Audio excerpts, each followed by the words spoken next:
World Cup champion, two-time Olympian, the fastest skier in the world, Cary Mullen. Success on the World Cup ski circuit is long in coming, but last year Mullen began to see his hard work pay off. 5/500ths of a second. Thanks everyone for coming out. He's had a hot run this time. It's going to be This close. was another one of my dreams. And he's taken the lead. Yes. Over 3/10 of a second. The lead is in sight for Canada's. Well, at this point, Mullen.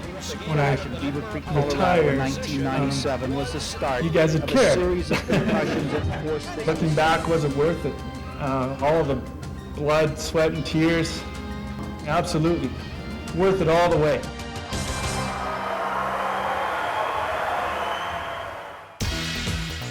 Cary Mullen has become a rising star in the business arena. Through his keynote presentations and corporate training solutions, Cary shares his understanding of what it takes to compete and win in the international arena. As past general manager of Dale Carnegie Training in Alberta, Canada, Cary knows about delivering business relevance to a variety of industries and organizations. In his 10 years as a member of the Canadian national ski team, he truly experienced the thrill of victory and the agony of defeat.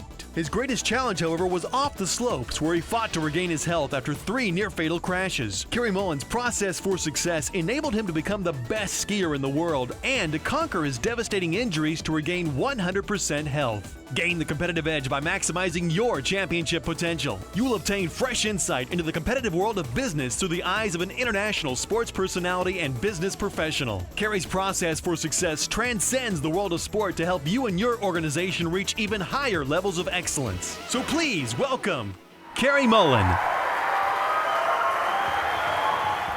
The quest for speed. That speed starts with a dream. And for me, it started when I was 6 years old. I remember standing at the top of Sunshine Village, a ski area near Banff, and I was lined up with my 6 ski league friends. 6 years old, and we'd say, ready, set, go, and we'd skate off and into our tuck, and we'd look over and down through the compression and off the jump. And I'd look and I'd be going along down through the moguls and tuck and past the tree island, and I'd pass an imaginary finish line, and I'd put my hands up because I'd get to win the World Cup. And I'd be Phil Mayer, and my friend would be Steve Mayer. My other friend, he'd be Ingemar Stenmark, and I'd get to win. I get to win the World Cup. And I could see it, and I'd go up the T-bar again, and we'd relive the dream. And it was ingrained.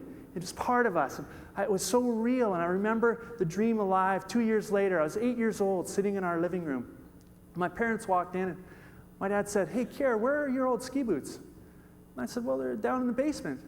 He walked down to the basement, and I followed he and my mom down, and I said, well, what are you doing with my boots? And they said, oh, we're going to give them to Justin down the way, because he's just learning how to ski, so that way he won't have to buy some boots. And I thought for a second. I said, well, do you think when Justin's done with them, we can get them back? My parents looked at me and they said, why, Cary? They don't fit you anymore. And I said, well, someday the Hall of Fame's going to want my first ski boots. Well, lucky for me, my parents didn't say, crazy kid, They laughed. They looked at one another and looked at me and said, okay, we'll make sure we get them back, Cary. I'm honored to say I have one here, and 1 month ago, the Olympic Hall of Fame called me, and the other ski boot is on display at the Canadian Olympic Hall of Fame.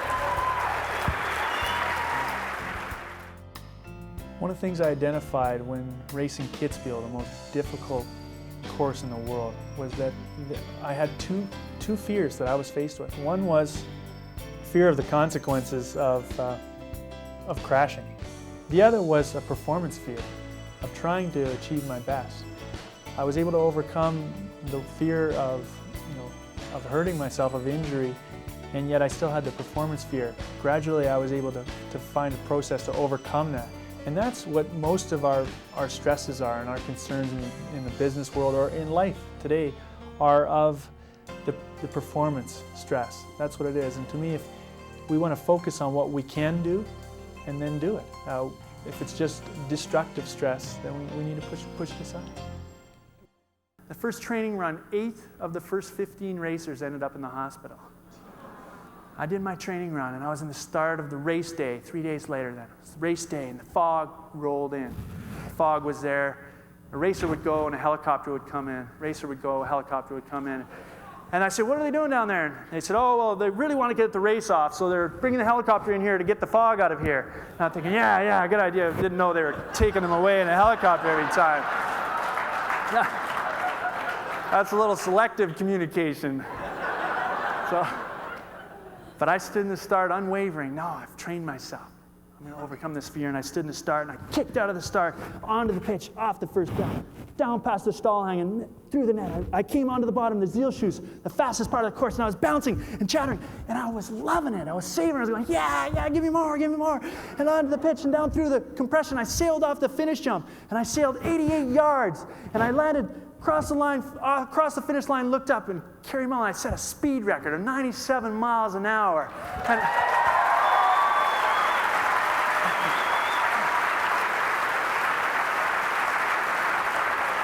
thank you. I pulled up, stopped, and the Italian great racer, Christian Godino, was standing there, and he looked at me and said, "You crazy Canuck." That felt so good to be able to lunge forward in the face of that fear, and that's what we need to do. I've sensed that when I'm trying to make a cold call or go into a meeting with a boss, but you gotta lunge forward, boom, train ourselves so we're able to overcome and reach for that next level. That's what enables us to do it. How many of our fears are not really the risk fears? You know, I was out golfing with some friends, and you had to, on this one hole, you had to either go 265 yards, you had to clear a lake, or you had to go the short way. And two of my friends, they went the short way, and I said, I'm gonna go for it. And they said, "You're crazy." I said, "What's going to happen? My ball's going to go in the water? Oh, no." What are the consequences?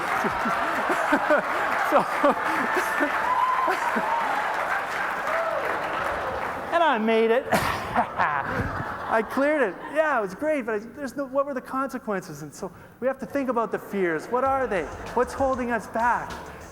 One of the aspects of team building that I really feel is crucial is recognizing that we shouldn't all be the same, and respecting the diversity in a team, to look at the so-called areas of strengths that we have, but also the so-called areas of improvement or areas we can enhance. We often have offsetting skill sets and strengths, and that's important in a team, and should be encouraged. I showed up in Aspen, Colorado in '94, and it all came together. I was enjoying the challenge. I'll just get everybody to go like this just for a second with me. Now, you might have heard of the Bermuda Triangle. This is the Mullen Triangle. That's when it all comes together. When your head, your heart, your body, everything you're doing, it's all together and it's all flowing. And I stood in the start gate, confident. I started singing a little song. Singing a song in the start gate.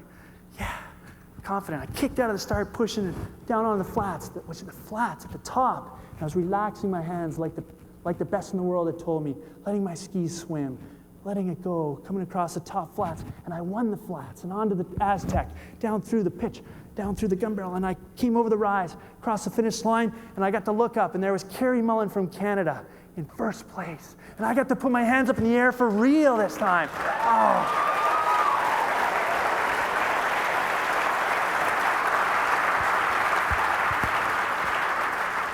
It was so incredible that the dream of the little kid was true, and I got to stand there and I thought, this is the dream. And I got to, they played the national anthem and the flag went up, and I got to stand up on the podium, throw my hands up, and I looked around, and there were all my teammates and all my coaches and my parents. And I thought about all the coaches, all the people who'd helped me along the way. And I heard a saying that someone said, there's no such thing as a self-made millionaire. There's no such thing as a self-made champion either. And I realized, whoa, it's all these people that helped me get there. And I savored it. I savored it and I shared it with them, and it was a gift that we'd all achieved together. It's important for me to be doing what I'm doing now because I had 3 very severe concussions where I had to live like a 95-year-old man. I couldn't read, I couldn't work out, I couldn't do anything. And I have my youth back. I'm back 100% healthy, and I'm given another chance at life. And during that time, I had some discoveries that for me, my passion now is to help others. I had a dream to be the best in the world, and I was fortunate to attain that. Now I help others achieve their dreams and maximize their potential. That's the exciting thing for me. It's so tremendous to be able to help people keep questing.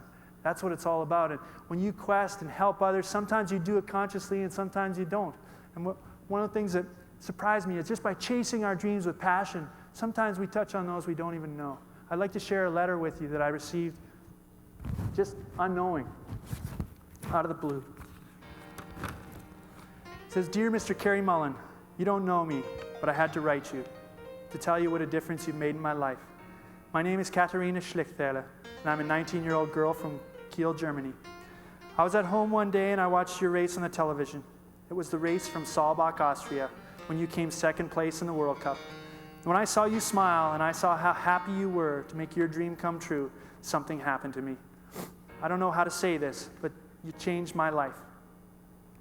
You see, I was very sad with my life, and I was about to end my life because I was so unhappy, and I didn't think that anything was good anymore.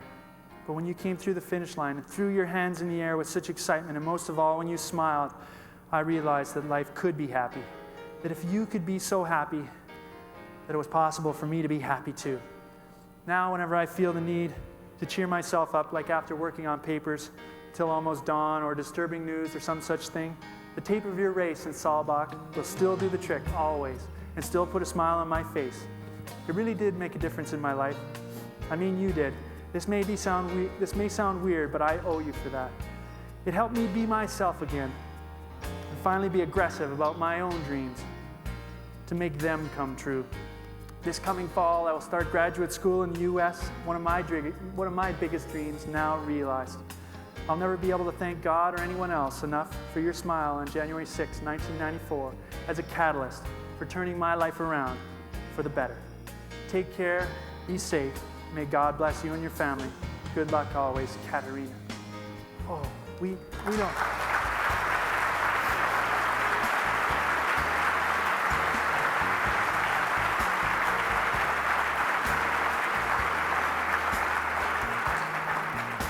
We don't always know the impact we have on people. You people are helping people every day, and I encourage you, keep offering them this opportunity of these programs to grow. Do it with pride, do it with a smile, and most of all, do it with speed.